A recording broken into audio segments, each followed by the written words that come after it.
अब मैंने क्या किया, ये बहुत अच्छा हो गया कि आपने ये चीज़ खुद शेयर करी कि क्या झूठ है जो कि सामने आ रहा है और अब इसको हम क्लैरिटी से जान पाते हैं जी।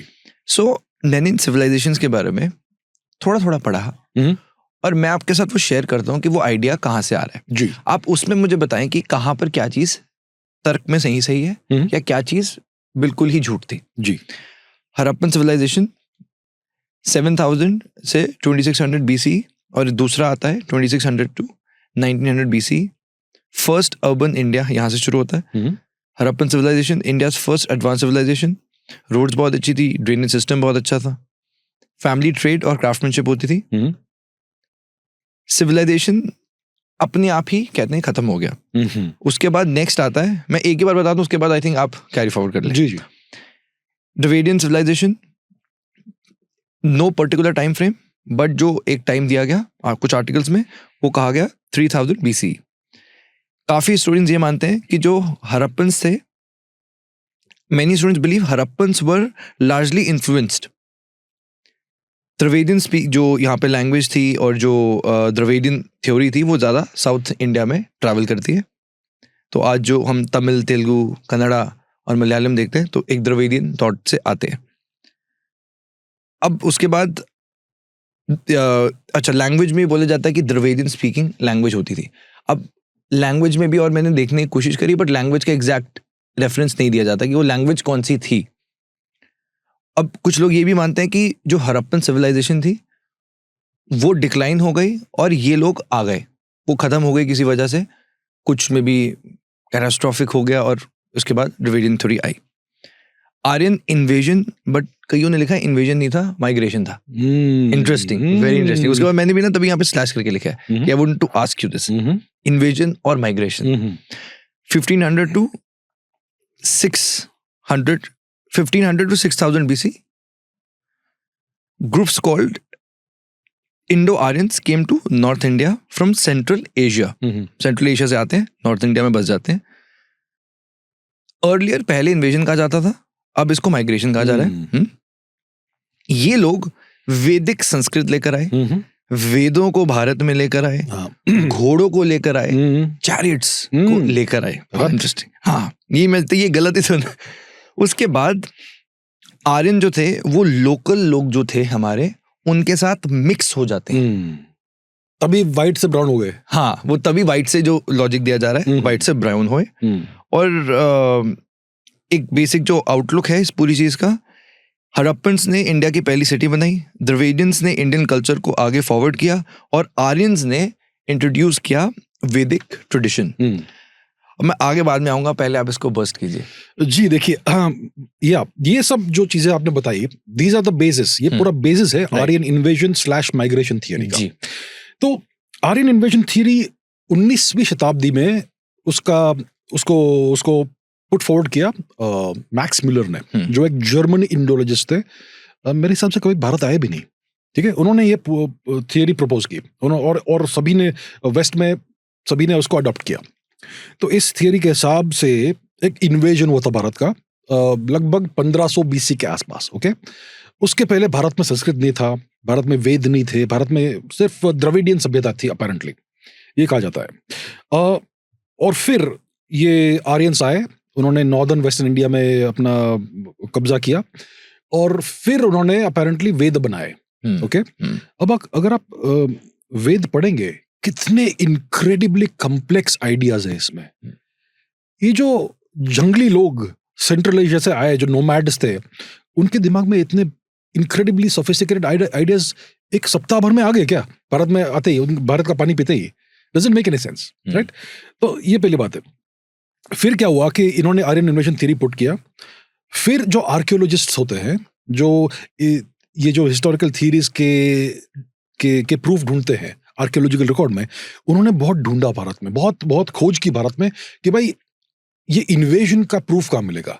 अगर किसी देश के ऊपर आक्रमण होता है, इन्वेजन होता है, तो आपको उसके आर्कियोलॉजिकल एविडेंसेस मिलेंगे, बैटल्स के साइट मिलेंगे आपको, जहाँ पे बहुत सारे बैटल हुए थे, जहाँ पे बहुत सारे वेपन्स टूटे फूटे होंगे, जहाँ पे डेड बॉडीज मिलेगी आपको, मैसेकर्स वाले साइट्स मिलेंगे जहाँ पे बहुत सारे डेड बॉडीज को आप डालेंगे जमीन में एंड सो ऑन। और अचानक से कल्चरल रिकॉर्ड चेंज होना चाहिए, मतलब आर्किटेक्चर चेंज होना चाहिए, एक सर्टन एज के डेट के बाद, ये सारे क्लियर साइंस होते हैं ऑफ एन इन्वेजन। और दूसरी जगहों में दुनिया में बहुत देखने को मिलता है। ओके, बहुत सारे एग्जांपल्स हैं। तो भारत में ये एग्जांपल्स, द आर्कियोलॉजिकल एविडेंस ढूंढा इन्होंने, कुछ भी नहीं मिला। आज तक ढूंढ रहे हैं, आज तक एक भी एविडेंस नहीं मिला है ऑफ एन इन्वेजन। तो फिर क्या करना पड़ा इनको कि they had to reframe the theory. तो उन्होंने कहा कि नहीं, ये थियरी थोड़ी मॉडिफाई करते हैं। इन्वेजन नहीं था, माइग्रेशन था। वो पीसफुली माइग्रेट हो गया भारत में, और समहाउ उन्होंने पीसफुली माइग्रेट होने के बाद अपना कल्चर, अपना लैंग्वेज, अपना रिलीजन थोप दिया भारत के लोगों के ऊपर। लेकिन अगर माइग्रेशन होता है तो भी आपको कल्चरल चेंजेस दिखेंगे आर्कियोलॉजिकल रिकॉर्ड में। नई कल्चरल प्रैक्टिसेस मिलेगी आपको once again archaeological architectural record में आपको आर्किटेक्चरल चेंजेस मिलेंगे। एक रिलीजन से दूसरे रिलीजन में ट्रांजिशन होता है, उसके आपको एविडेंस मिलेंगे आर्कियोलॉजिकल रिकॉर्ड में। वंस अगेन कुछ नहीं है। तो फिर उन्होंने फिर से इसको मॉडिफाई किया। अब कह रहे हैं कि there were multiple waves of small migrations. उसका भी कहाँ एविडेंस है? नहीं है एविडेंस। फिर वो जेनेटिक्स के साइंस में जाते हैं और वहां से वो एविडेंस ढूंढने की कोशिश करते हैं कि भाई एक एंसेस्ट्रल नॉर्थ इंडियन लोग थे और एंसेस्ट्रल साउथ इंडियन लोग थे जिनके जेनेटिक्स अलग है और वो मर्ज हो गए, और ancestral north Indians central Asia से आए थे, उनके अंदर स्टेप एंसेस्ट्री है एंड ऑल दैट। लेकिन अगर आप वो जेनेटिक्स पेपर्स पढ़ेंगे, फॉर एग्जांपल नरसिम्हन, उनका जेनेटिक्स पेपर है, वो टाइमलाइंस बिल्कुल मैच नहीं होती है उनके। उसके लिए आपको टाइम ट्रेवल करना पड़ेगा back and forth to come to the conclusions that they have reached. तो जेनेटिक एविडेंस भी इट डजंट होल्ड। और सबसे इंपॉर्टेंट बात ये है, ठीक है, देखिए, मैं अगर अंग्रेजी बोलता हूं, मैं तो भारतीय हूं, मैं अगर अंग्रेजी बोलता हूं तो क्या मेरे जेनेटिक्स चेंज हो जाएंगे? नहीं होंगे। मैं हिंदू हूं, अगर मैं किसी और रिलीजन को मैं कन्वर्ट होता हूं, क्या मेरे जीन्स चेंज होंगे? नहीं होंगे, राइट? तो जेनेटिक्स और लैंग्वेज में क्या कनेक्शन है? Zero connection. जेनेटिक्स और रिलीजन में क्या कनेक्शन है? Zero connection. So how can you correlate genetics with a change with the introgression of new language and new religion in India? There is no connection. देखिए, भारतवर्ष इतना बड़ा महान सब continent था, the largest economy in the world for thousands of years. Okay, and Angus Maddison ने 2000 वर्ष का prove किया है कि India was the largest economy in the world. At least 1/3 of the world's GDP Bharat में था जी। और उसके पहले और भी होगा, more than 1/3, maybe half. तो भारत इतना रिच था, इतना प्रॉस्परस था और पीसफुल था। हम कोई जंगली तो थे नहीं। तो अगर देखिए, आज यूएस हर कोई क्यों जाता है? क्योंकि इतना हाई क्वालिटी ऑफ लाइफ है वहां पे। तो उस समय भारतवर्ष ये था, और दुनिया भर के लोग आते थे भारत में बसने के लिए, ट्रेड करने के लिए, पढ़ाई करने के लिए, स्टूडेंट्स। तो ऑब्वियसली जेनेटिक इन्फ्लक्स तो होगा ही भारत में, नेचुरल बात है। तो इसका मतलब ये नहीं कि भाई भाषा बाहर से आई, हमारा रिलीजन बाहर से आया, राइट? तो there is no evidence of multiple waves of migration, ये वो, and you cannot correlate these things with religion and भाषा, right? तो हम ये कहना चाह रहे हैं कि चाहे हम किसी भी सिविलाइजेशन की बात करें, चाहे हड़प्पन की बात करें, द्रविडियन की बात करें या आर्यन की बात करें, अब हम ये बोल रहे हैं, आइडिया ये है कि भारत इनसे नहीं है, भारत पहले से एग्जिस्ट करता था, हमारे पास अपना फूड, कल्चर, लैंग्वेज थी। तो ये जो सिविलाइजेशन है, हम इसको तो मानते हैं कि ये आई या नहीं आई, ये इसको मानते नहीं मानेंगे? कौन सी? चाहे हड़प्पन है, द्रविडियन है और आर्यन है, ये आए या नहीं आए? देखिए, आर्यन सिविलाइजेशन का नाम की कोई चीज नहीं है, एग्जिस्ट ही नहीं करता। नहीं, ठीक है। और जो देखिए, इंडिया में, भारत में, सेंट्रल एशिया से कभी कभी कुछ ना कुछ छोटा मोटा इन्फ्लक्स हुआ होगा, उनका सिविलाइजेशन हमें पता भी नहीं क्या था। ओके, जो आए होंगे, जो फॉर एग्जांपल गांधार, जो मतलब आज का अफगानिस्तान, उसके नॉर्थ से हमारा ट्रेडिंग होता था। तो they would be influenced by us, we will not be influenced by them. हम एक सिविलाइजेशन थे, अभी भी है। इन सिविलाइजेशन का एक कैरेक्टरिस्टिक होता है, it is a net exporter of culture, not an importer of culture. क्यों करेंगे भाई? हमारे पास ऑलरेडी इतना है, तो हम क्यों कहीं और से लेंगे? एग्जैक्टली। तो ये तो पहली बात है। और दूसरी बात ये है कि देखिए, ये द्रविडियन शब्द आजकल पिछले 100 साल से बहुत इन वोग है। द्रविडियन मतलब आर्यन वर्सेस द्रविडियन। भारत में दो रेस है, एक द्रविडियन रेस है, एक आर्यन रेस है। ये आइडिया कहां से निकला?